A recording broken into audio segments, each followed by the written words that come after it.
21 अक्टूबर 1984 की सुबह का वक्त था। प्रधानमंत्री इंदिरा गांधी अपने निवास से निकलकर पास ही मौजूद एक दूसरे बंगले की ओर जा रही थीं। वहां उन्हें ब्रिटिश अभिनेता और फिल्म मेकर पीटर यूस्टिनोव को इंटरव्यू देना था। दोनों इमारतें बिल्कुल पास पास थीं, इसलिए इंदिरा गांधी ने गाड़ी लेने के बजाय पैदल ही जाने का फैसला किया। जैसे ही इंदिरा गांधी गेट के पास पहुंची, अचानक उनका एक बॉडीगार्ड सामने आया। अगले ही पल उस बॉडीगार्ड ने अपनी रिवॉल्वर निकाली और इंदिरा गांधी पर लगातार 3 गोलियां चला दी। गोलियां लगते ही इंदिरा गांधी जमीन पर गिर पड़ी। इसी पल वहां मौजूद दूसरे गार्ड ने अपनी ऑटोमेटिक गन उठाई और इंदिरा गांधी पर ताबड़तोड़ फायरिंग शुरू कर दी। कुछ ही सेकंड में इंदिरा गांधी के शरीर में कई गोलियां लग चुकी थीं। हालांकि उनकी सांसें अभी चल रही थीं। उन्हें तुरंत अस्पताल ले जाया गया, लेकिन डॉक्टर उनकी जान नहीं बचा पाए। जब यह खबर पूरे देश में फैली तो पूरा भारत सन्न रह गया। किसी को यकीन नहीं हो रहा था कि देश की प्रधानमंत्री को उनके ही सुरक्षा गार्ड्स ने मार दिया। इस वीडियो में हम 2D एनिमेशन के जरिए बताएंगे कि आखिर क्यों और कैसे इंदिरा गांधी की हत्या की गई।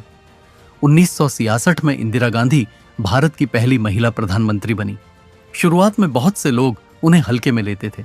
उनके राजनीतिक विरोधी उन्हें कमजोर और सिर्फ कुछ समय के लिए बनी नेता कहकर तंज कसते रहते थे।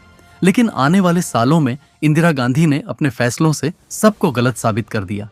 1971 के आम चुनावों में इंदिरा गांधी ने गरीबी हटाओ का नारा दिया। उन्होंने पूरे आत्मविश्वास के साथ चुनाव लड़ा। जब नतीजे आए तो पूरा देश हैरान रह गया। कांग्रेस ने 352 सीटें जीत लीं। इस जीत के साथ इंदिरा गांधी ने यह दिखा दिया कि अब वो सिर्फ प्रधानमंत्री नहीं, बल्कि देश की सबसे ताकतवर नेता बन चुकी हैं। उनकी अगुवाई में ही 1971 का भारत पाक युद्ध हुआ। इस युद्ध में भारत ने पाकिस्तान को करारी शिकस्त दी और पूर्वी पाकिस्तान अलग होकर बांग्लादेश बन गया। 1974 में दुनिया के कई देशों के विरोध के बावजूद भारत ने परमाणु परीक्षण किया और अपनी ताकत का ऐलान कर दिया। कुछ ही सालों में इंदिरा गांधी को आयरन लेडी कहा जाने लगा। लेकिन राजनीति में कामयाबी के साथ विवाद भी चलते रहे। 1971 में इंदिरा गांधी ने रायबरेली से चुनाव जीता था। उनके विरोधी ने आरोप लगाया कि चुनाव में गलत तरीकों का इस्तेमाल किया गया। मामला इलाहाबाद हाईकोर्ट तक पहुंचा। कोर्ट ने इंदिरा गांधी को दोषी माना और उन पर चुनाव लड़ने की रोक लगा दी। इसके बाद इंदिरा गांधी सुप्रीम कोर्ट पहुंची। सुप्रीम कोर्ट ने उन्हें प्रधानमंत्री बने रहने की इजाजत दे दी। लेकिन इस फैसले के बाद देश भर में जोरदार विरोध शुरू हो गया। 1975 में दिल्ली के रामलीला मैदान में जयप्रकाश नारायण ने इंदिरा गांधी पर लोकतंत्र खत्म करने का आरोप लगाया। उसी समय देश में रेल हड़ताल, महंगाई और भ्रष्टाचार जैसे मुद्दे भी चल रहे थे। इंदिरा गांधी की कुर्सी डगमगाने लगी। जब उन्हें लगा कि उनकी सरकार गिर सकती है, तब उन्होंने एक बहुत बड़ा और विवादित फैसला लिया। 25 जून 1975 की आधी रात को पूरे देश में आपातकाल लागू कर दिया गया। लोगों के अधिकार छीन लिए गए, प्रेस पर पाबंदी लग गई और लोकतंत्र लगभग थम सा गया। करीब 2 साल तक देश आपातकाल के साये में रहा। 1977 में जब चुनाव हुए तो जनता ने अपना गुस्सा वोट के जरिए दिखा दिया। इंदिरा गांधी को करारी हार का सामना करना पड़ा। पंजाब में भी कांग्रेस हार गई और अकाली दल ने प्रकाश सिंह बादल की अगुवाई में जीत हासिल कर ली। लेकिन इंदिरा गांधी इतनी आसानी से हार मानने वालों में से नहीं थी। सत्ता में वापसी के लिए उन्होंने पंजाब की राजनीति पर ध्यान देना शुरू किया। वहां उन्होंने एक स्थानीय प्रचारक जरनैल सिंह भिंडरानवाले को समर्थन दिया। भिंडरानवाले ने लगातार 3 साल तक जमीन स्तर पर काम किया, लोगों के बीच गए और कांग्रेस को मजबूत करने की कोशिश की। 1980 के लोकसभा चुनावों के साथ साथ पंजाब विधानसभा चुनावों में भी कांग्रेस को जीत मिली। इंदिरा गांधी एक बार फिर सत्ता में लौट आईं। लेकिन इस हार से अकाली दल काफी नाराज हो गया। अकाली दल ने मांग उठाई कि पंजाब को एक अलग सिख प्रधान, पंजाबी भाषा बोलने वाले राज्य के रूप में ज्यादा अधिकार मिलने चाहिए। इस मांग को जरनैल सिंह भिंडरानवाले का भी खुला समर्थन मिल गया। अकाली दल अपनी बात राजनीतिक और संवैधानिक तरीके से रख रहा था, लेकिन भिंडरानवाले का रास्ता कहीं ज्यादा कठोर था। उसकी भाषणबाजी धीरे धीरे और तेज होती गई और पंजाब का माहौल बदलने लगा। कुछ ही सालों में पंजाब में उग्रवाद बढ़ने लगा। डर, हिंसा और अविश्वास का माहौल चारों तरफ फैलने लगा। सिख समुदाय की सबसे पवित्र जगह गोल्डन टेम्पल को कुछ उग्रवादी संगठनों ने अपना ठिकाना बना लिया। वहीं से उनके ऑपरेशन चलने लगे।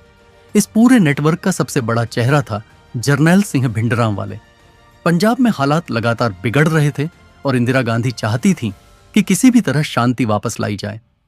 आखिरकार जून 1984 में इंदिरा गांधी ने एक बहुत बड़ा और मुश्किल फैसला लिया। उन्होंने ऑपरेशन ब्लू स्टार को मंजूरी दे दी। भारतीय सेना ने गोल्डन टेम्पल परिसर के अंदर जाकर ऑपरेशन शुरू किया। कुछ ही दिनों में सेना ने उग्रवादियों को वहां से हटा दिया, लेकिन इस कार्यवाही में उग्रवादियों के साथ साथ कई निर्दोष लोग भी मारे गए। गोल्डन टेम्पल का एक अहम हिस्सा अकाल तख्त बुरी तरह क्षतिग्रस्त हो गया। सरकार के लिए यह एक सुरक्षा अभियान था, लेकिन सिख समुदाय के लिए यह उनके धर्म और आस्था पर सीधा हमला था। इस घटना के बाद पूरे सिख समाज में इंदिरा गांधी के प्रति गहरा गुस्सा पैदा हो गया। इंदिरा गांधी को भी इस नाराजगी का एहसास था। उन्होंने सिख समुदाय का गुस्सा कम करने की कोशिश की। वो सिख समाज के बड़े नेताओं से मिली, सार्वजनिक बयान दिए और साफ कहा कि वो सिखों के खिलाफ नहीं हैं। लेकिन उनके ये प्रयास लोगों का गुस्सा शांत नहीं कर पाए। धीरे धीरे उन्हें जान से मारने की धमकियां मिलने लगीं। खुफिया एजेंसियों ने कई बार उन्हें सलाह दी कि अपनी सुरक्षा से सिख गार्ड्स को हटा दिया जाए, लेकिन इंदिरा गांधी ने यह सलाह मानने से इनकार कर दिया। उनका मानना था कि ऐसा करने से सिख समुदाय में गलत संदेश जाएगा और नफरत और बढ़ेगी। साथ ही उन्हें अपने सिख गार्ड्स पर पूरा भरोसा था। इन्हीं गार्ड्स में से एक था बेअंत सिंह, जो पिछले 10 सालों से इंदिरा गांधी की सुरक्षा में तैनात था। लेकिन ऑपरेशन ब्लू स्टार ने बेअंत सिंह को अंदर से तोड़ दिया था। वो अक्सर अपने अंकल कहर सिंह के साथ गुरुद्वारे जाने लगा। एक दिन कथा सुनते समय बेअंत बहुत भावुक हो गया और जोर जोर से रोने लगा। तब कहर सिंह ने उससे कहा, रो क्यों रहा है, बदला ले। यहीं से बेअंत सिंह के मन में ऑपरेशन ब्लू स्टार का बदला लेने का विचार पक्का हो गया। धीरे धीरे उसके दिमाग में इंदिरा गांधी को मारने की एक खौफनाक योजना बनने लगी। कुछ दिनों बाद बेअंत सिंह ने इंदिरा गांधी की सुरक्षा में तैनात सतवंत सिंह को अपना प्लान बताया। ऑपरेशन ब्लू स्टार के बाद सतवंत सिंह के मन में भी इंदिरा गांधी के लिए गुस्सा और नफरत भर चुकी थी। उसके दिल में भी बदले की आग जल रही थी। इसलिए बिना ज्यादा सोचे सतवंत सिंह भी बेअंत सिंह के साथ इस साजिश में शामिल हो गया। एक दिन सतवंत सिंह प्रधानमंत्री आवास में अपनी ड्यूटी पर था। तभी उसकी नजर वहां एक बाज पर पड़ी, जो परिसर के अंदर एक पेड़ पर बैठा हुआ था। सतवंत ने तुरंत बेअंत सिंह को बुलाया और उसे वह बाज दिखाया। सिख धर्म में बाज को बहुत खास माना जाता है। सिखों के 10वें गुरु गोबिंद सिंह जी से बाज का गहरा संबंध माना जाता है। इसी वजह से सिख समुदाय में बाज को शुभ संकेत समझा जाता है। दोनों ने इस घटना को एक इशारा माना। उन्हें लगा जैसे गुरु की तरफ से कोई संदेश आया हो।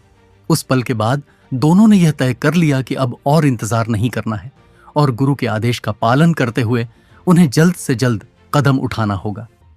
अक्टूबर आते आते पूरा प्लान लगभग तैयार हो चुका था। इसके बाद बेअंत सिंह और सतवंत सिंह ने कहर सिंह से मुलाकात की। तीनों के बीच विस्तार से बातचीत हुई और इंदिरा गांधी की हत्या के लिए 31 अक्टूबर 1984 की तारीख तय कर दी गई।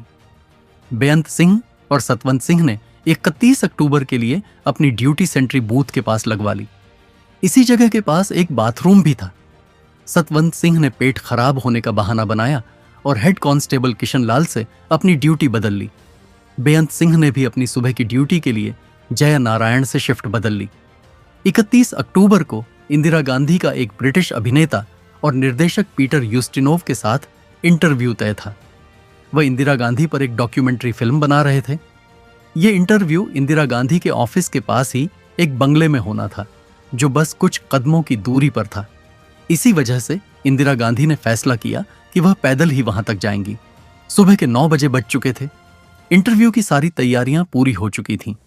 बस कुछ ही मिनटों में इंदिरा गांधी को निकलना था। जैसे ही इंदिरा गांधी चलते हुए सेंट्री बूथ के पास पहुंची, उनकी नजर अपने सबसे भरोसेमंद बॉडीगार्ड बेअंत सिंह पर पड़ी। हमेशा की तरह इंदिरा गांधी ने हल्की मुस्कान के साथ उसे नमस्ते कहा, लेकिन आज बेअंत सिंह के चेहरे पर ना कोई मुस्कान थी, ना कोई सम्मान। अगले ही पल बेअंत सिंह ने अचानक अपनी सरकारी रिवॉल्वर निकाली और बिना एक पल का भी वक्त दिए इंदिरा गांधी पर लगातार 3 गोलियां चला दी। गोलियां लगते ही इंदिरा गांधी जमीन पर गिर पड़ी। गिरते हुए उनके मुंह से बस इतना ही निकला, बेअंत, तुम ये क्या कर रहे हो? इंदिरा गांधी को गिरते देख इस साजिश में शामिल दूसरा आदमी सतवंत सिंह बुरी तरह घबरा गया। यह देखकर बेअंत सिंह उस पर चिल्लाया, देख क्या रहा है, गोली चला। और फिर सतवंत सिंह ने अपनी ऑटोमेटिक कार्बाइन उठाई और जमीन पर पड़ी इंदिरा गांधी पर अंधाधुंध फायरिंग शुरू कर दी। गोलियों की आवाज सुनते ही आसपास तैनात सुरक्षा गार्ड और आईटीबीपी के जवान दौड़ते हुए वहां पहुंच गए। बेअंत सिंह और सतवंत सिंह को चारों तरफ से घेर लिया गया। जवाबी फायरिंग हुई। इस फायरिंग में बेअंत सिंह वहीं ढेर हो गया, जबकि सतवंत सिंह गंभीर रूप से घायल हुआ और उसे जिंदा पकड़ लिया गया। उधर इतनी ज्यादा गोलियां लगने के बाद भी इंदिरा गांधी की सांसें अब भी चल रही थीं। वह जिंदा थी। R.K. धवन और सुरक्षा कर्मचारी दिनेश भट्ट ने तुरंत उन्हें उठाया और एक एम्बेसडर कार की पिछली सीट पर लेटा दिया। बिना एक पल गंवाए गाड़ी सीधे एम्स की तरफ दौड़ पड़ी। सुबह लगभग 9:30 बजे इंदिरा गांधी को एम्स पहुंचाया गया। देश के सबसे बेहतरीन डॉक्टर उनके इलाज में जुट गए। ऑन ऑपरेशन थिएटर के बाहर सोनिया गांधी का रो रो कर बुरा हाल था। राजीव गांधी उस वक्त पश्चिम बंगाल के कांटी में चुनाव प्रचार के लिए गए हुए थे। तब तक कई वरिष्ठ कांग्रेस नेता भी एम्स पहुंच चुके थे। उनके चेहरों पर सिर्फ दुख नहीं बल्कि डर भी साफ दिख रहा था। डर इस बात का कि अगर इंदिरा गांधी नहीं बची तो देश एक बार फिर आग में जल सकता है। लगातार कई घंटों तक डॉक्टरों ने ऑपरेशन थिएटर में इंदिरा गांधी की जान बचाने की हर मुमकिन कोशिश की, लेकिन जख्म बहुत गहरे थे और खून जरूरत से ज्यादा बह चुका था। आखिरकार दोपहर लगभग 2 बजे डॉक्टरों ने इंदिरा गांधी को मृत घोषित कर दिया। लेकिन सरकार के लिए यह सिर्फ एक मौत की खबर नहीं थी, यह एक ऐसी खबर थी जो पूरे देश को आग में झोंक सकती थी। इसी डर की वजह से शाम तक इंदिरा गांधी की मौत की आधिकारिक जानकारी मीडिया से छुपा कर रखी गई। राजीव गांधी को तुरंत संदेश भेजा गया और कुछ ही घंटों में वह दिल्ली पहुंच गए। इसके बाद कांग्रेस के शीर्ष नेताओं के बीच एक गंभीर चर्चा शुरू हुई। सवाल सिर्फ एक था, देश का अगला प्रधानमंत्री कौन होगा? लगभग सभी की राय एक जैसी थी कि राजीव गांधी को ही यह जिम्मेदारी संभालनी चाहिए। लेकिन राजीव गांधी की पत्नी सोनिया गांधी इस फैसले के खिलाफ थीं। सोनिया को डर था कि अगर राजीव प्रधानमंत्री बने तो कहीं उनकी जान को भी खतरा न हो। काफी देर तक बातचीत और मंथन चलता रहा, लेकिन आखिरकार यह तय हो गया कि राजीव गांधी ही देश के नए प्रधानमंत्री होंगे।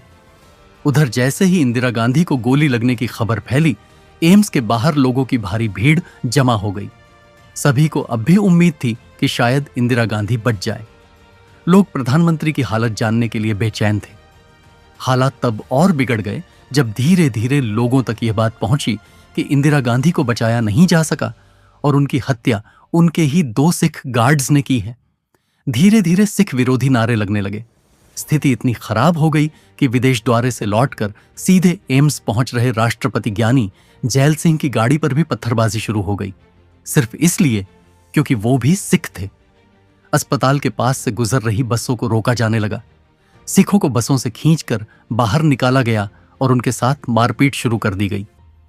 शाम 6 बजे ऑल इंडिया रेडियो और रात 8 बजे दूरदर्शन पर जब इंदिरा गांधी की मौत की खबर आधिकारिक तौर पर प्रसारित की गई, तब तक यह खबर पूरे देश में फैल चुकी थी।